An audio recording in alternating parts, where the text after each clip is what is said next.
Nickname হচ্ছে আন্নি, বাসায় সবাই আন্নি বলেই ডাকেন।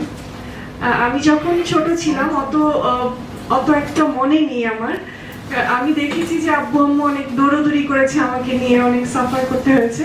দেন আব্বুর কাছে গল্প শুনি যে ম্যামকে দেখিয়েছেন আমাকে।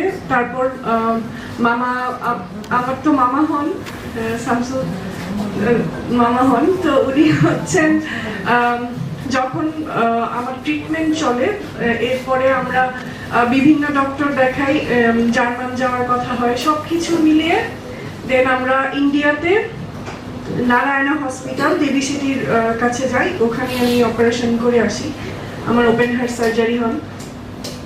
ওখানে আমার যতটুকু মনে আছে যে আমি খুব লক্ষ্মী একটা বাচ্চা ছিলাম। উনি আমাকে বলেছিল, যখন বড় হয়েও দেখায় তখন উনি বলেছিলেন যে তুমি আমাকে একটু ডিস্টার্ব করোনি, কষ্ট হলেও চুপ ছিল, এরকম। হয়তো আমার কষ্ট হয়েছিল কিন্তু অতটা মনে নেই, কারণ আমার তখন মাথায় ছিল যে আমি এটা করলে হয়তো সুস্থ হয়ে যাব আল্লাহর রহমতে।